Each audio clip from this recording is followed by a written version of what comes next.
I'm not gonna lie, I had no plans to film today. I was gonna take some days off, but this place is too cool not to share. Like, it is legit cool here. And the first place we're gonna start, because you guys know me, I love caves. We're actually gonna start in a cave system. Whee! I've just arrived at Punakaiki on the northwest coast of the South Island of New Zealand, and this is my last stop on a 6-week road trip. For some people, the last day might just mean some vacation blues, but it took me living in New Zealand for 8 years before finally doing this trip, and I am determined that today will be the best day ever. New Zealand, I love you. I spoke too soon. Now, I do not have the proper equipment to go into this cave other than a headlamp, which is really good. I got brand new batteries. I don't think it goes very deep, but I won't go very deep alone. And I'm actually gonna switch my cap around because I wanna make sure I can see clearly. I know I look a little ridiculous. Ooh, I love caves so much. All right, she's snug, she's tight. Lie down! It looks like the easiest spot to go down will be over here. Let's have a wee look. Nope, not over there. Here we go. Okay, always watching my head, because look at these. So far, it doesn't look like it goes very deep, but that's what I expected. So we're gonna keep going. I think something around the corner here. I love caves so much. And there's no one here, which makes it even more fun.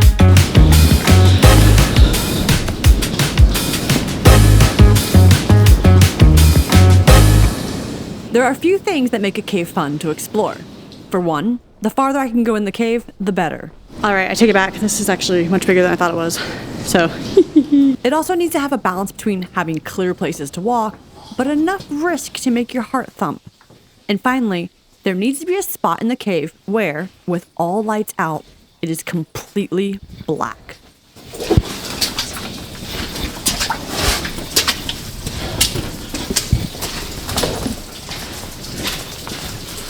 Whoa.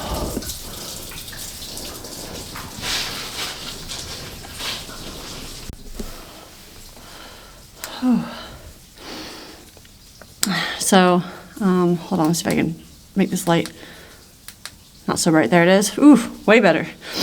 So I reached the edge of the cave, and for one, it's a lot hotter down here than I imagined. And for two, it's a little spooky that there's rocks on the other side that there's look like they're falling through. I'm not gonna lie, I feel a little bit sheepish and thrilled. I feel thrilled. I wouldn't go this deep, like where I turn off the light here. Watch this, and it goes completely black. I would never, ever go this deep if I knew I couldn't feel my way out of here. It is literally one way out, one way in. And also I know I have plenty of batteries, and I have my phone, and I have this camera, so I have like backups here. Just thinking about cave safety. But I love doing this kind of thing. I don't know. Feels a little risky, and I think it's just enough risk to like bring you alive, you know? This is cool. It goes pretty deep. It's like a safe deep. Anyways, let's go on. The sounds of the water. I can feel my body. Terrified right now. Whoa. I kind of wish I could tell you about these different layers of rocks. Like, why is that white and then muddy? It's interesting that it's mud. Makes me feel like it can collapse at any point in time. Ooh, seeing that crack I just came through? That is spooky. All right, let's get out of here. What am I doing? Oh, dear.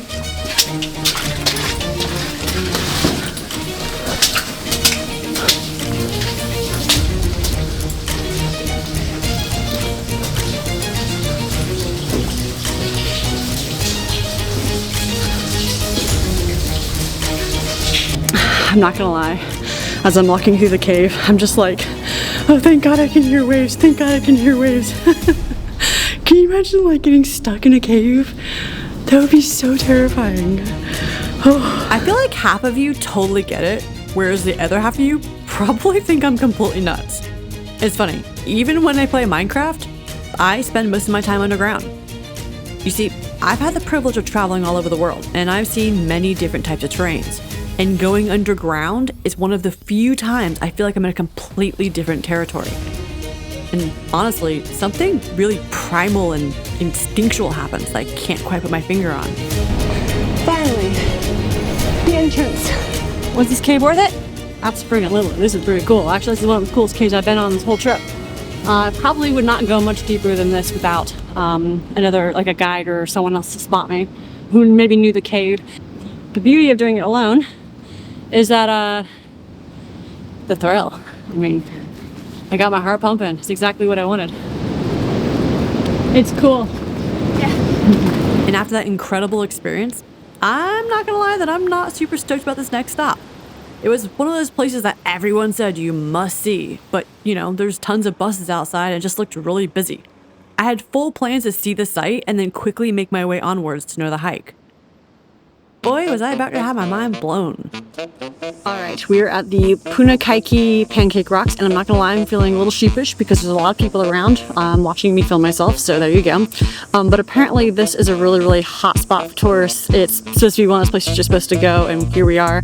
But yeah, so apparently you want to come see it at high tide, so it's 11:50 right now, and high tide is at 12:42 because the blowhole is more powerful during high tide, which makes sense. And also the rocks, the pancake rocks are cooler. So yeah, it smells like a mix of honey and salt water.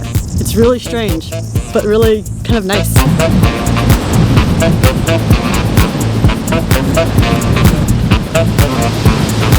As a sailor, waves like that scare the bejesus out of me. Also, it got my camera all salty, so that kind of sucks. It's always funny being a vlogger in public places because I'm walking around with the camera, and whenever like I pass people, there's 3 reactions I get. One is a little bit of curiosity. They're like, oh, what is she doing? That's kind of cool. And then the second one is like, just like putting their head down, pretending like they don't see me, because like, I guess they think I'm embarrassed. And the third is disdain. And that one's always the funniest because they look at me like, who are you with this camera pointing at your face?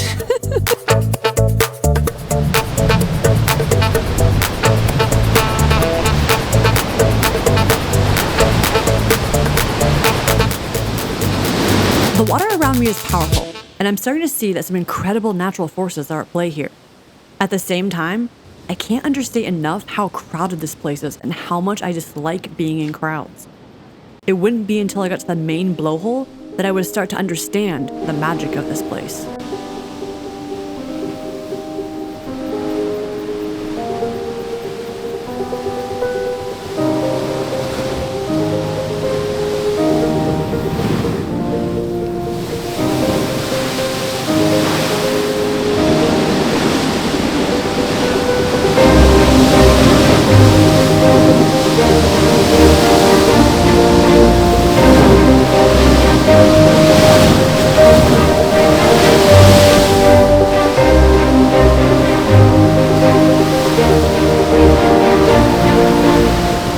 So powerful that when I was walking over the bridge and leaning over, I could feel the whole bridge shake. I was like, oh my god, that's a lot of power. Holy crap.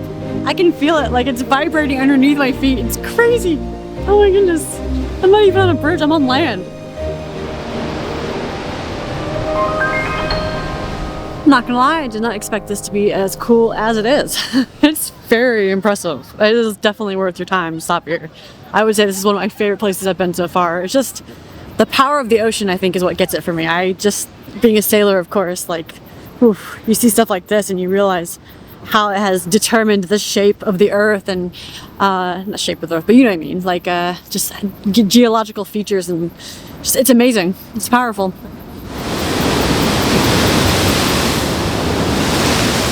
I actually ended up walking around the place twice. The blowholes in themselves were impressive, but the history, facts, and fun terrain added to the experience. Next on my agenda is a hike, which ends with a little unexpected twist. Ooh, there's a weka. People often mistake the weka bird for the kiwi bird, but one of the biggest differences you can tell is the long beak of a kiwi bird, and also their necks have a different shape to them, but they are not the same. And I think wekas are way more common, but still endangered. Alright, on to the next adventure where I'm going to see a swinging bridge, which I'm super stoked about.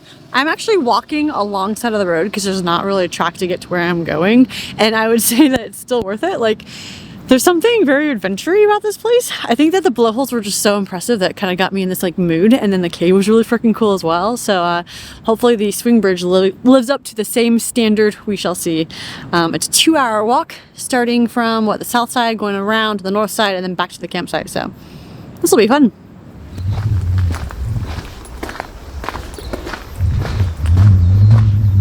I was mildly disappointed with how safe the bridge was, and I was thinking I'd experienced the best the day had to offer. But I was determined to enjoy the hike, and I was sure that I would see something incredible and unexpected.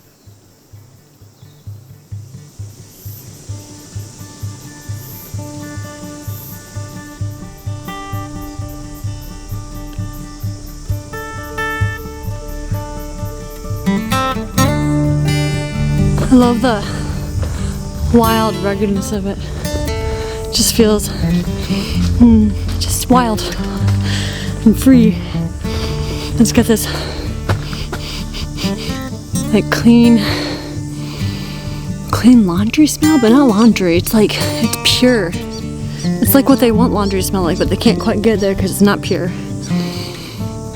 I don't know if that makes sense. Do I go right? Or do I go left? I see pink. I see the pink one, so I'm gonna go left. It's nice and muddy though. Look at that.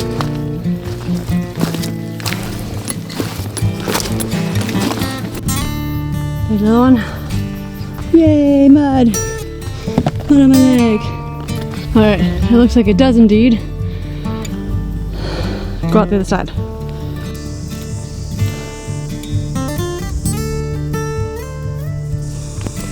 How lucky is this to see a weka in the wild for the second time today? Hell yeah. Well done, Doc. You're doing a good job.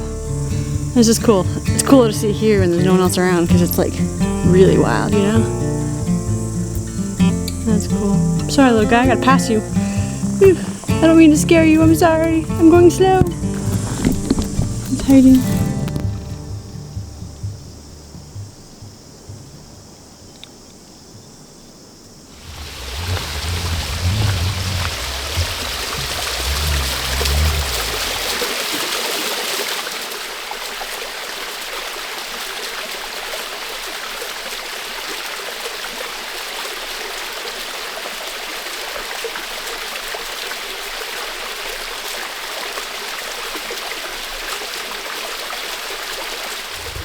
You know, one of the reasons people like to go on long solo hikes like this, I guess this one isn't too long, but it is long, is I think a big part of it is the healing part of it.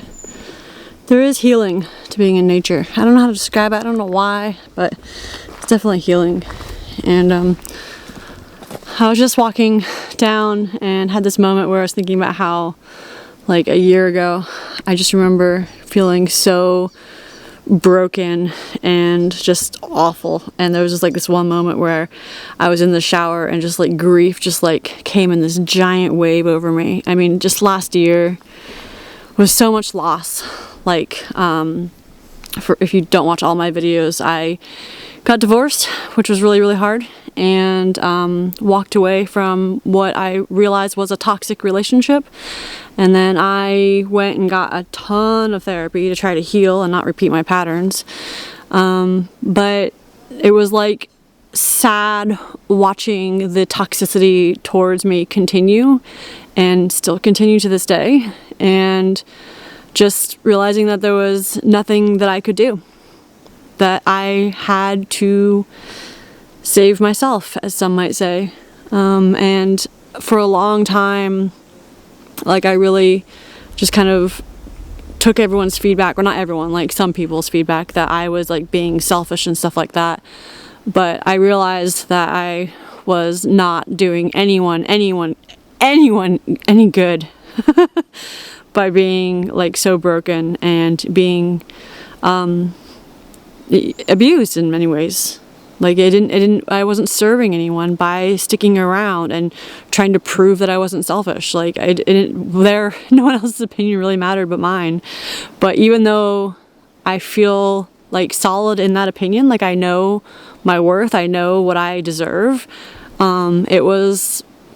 it is still like a hard thing to look back on. Like, I'm this woman who walked away from this sick man, and now I understand. Oh my God, I think about like women whose husbands or partners went off to war and they walked away, and everyone's like, oh, how dare she left him alone. It's like, you have no idea what that partner was like. All you know is half the story, that she walked away. You don't know the story of how he treated her. And I will continue to take ownership of the fact that I was also a toxic partner, but it's hard not to feel like you have to justify yourself. It's hard to not feel like I did something wrong when ultimately, like, my body knows that it was time to leave, and it told me. So yeah, I can see the river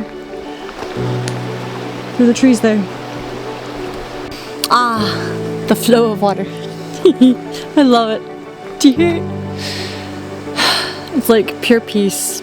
Unless, of course, it's the sound of a big crashing wave, in which case you should hold on and there's not going to be any peace for maybe a very long time. At this point, I'm thinking I've experienced it all. I've only got a kilometer left, and I can't imagine anything cooler happening to top off what I've already seen.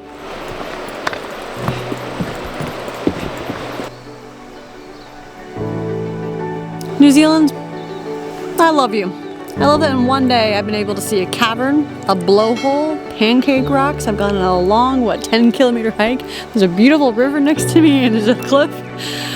And I'm right next to my hotel, or hostel, wherever I'm staying. So I can go back and have an easy time and make myself some dinner and not have to like drive around all day to see all of these things. This is so cool.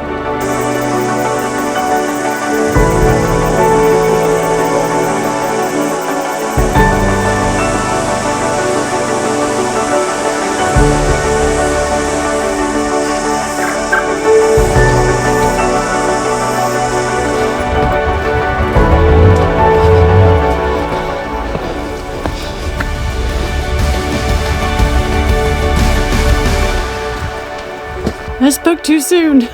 I'm ready to go through a cave again. Guys, Mother Earth is on my side. Ho, ho, ho, ho, ho, ho, ho. This is freaking awesome.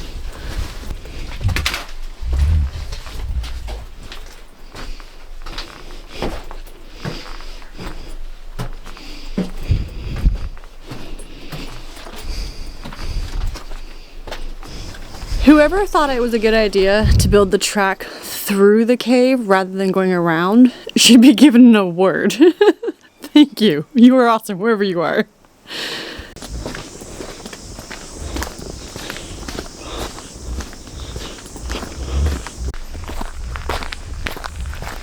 The sun is going down. I've only got a kilometer left. Oh, whew. Temperature is dropping. It's getting cold in here. You can see it's kind of dark behind me. It's because it's getting late. Time to get some food. Oh no. Welcome to the life of Daniela. Putting my shirt on over my camera case. Brilliant.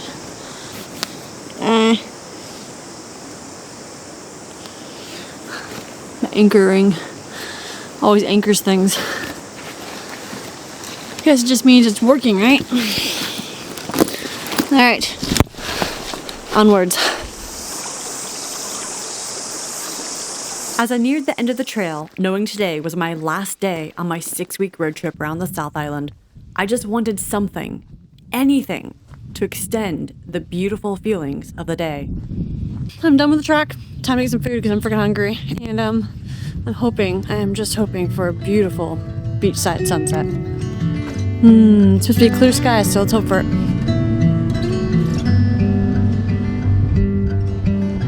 Try to organize my mind while the world falls behind. Slow waltz around the sun. Every year feels a change. Looking back now, feeling strange. We all learn to be someone. What happens next? What happens next? Won't pretend to know. What happens next? I heard you say to love is to let go. You know, this feels like a really good ending to this trip. It's a beautiful sunset, and it's been a wonderful, adventurous day that I did not expect. I did not expect this whole place to be as amazing as it was, to be honest. I would highly recommend coming here.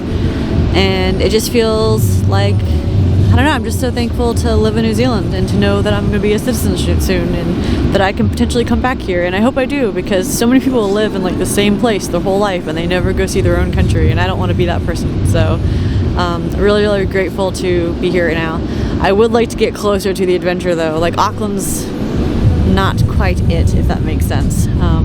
Tomorrow I'm headed to Nelson to catch a plane back to Auckland, and I'm going to check it out and see if it's potentially a place that I want to live. We shall see.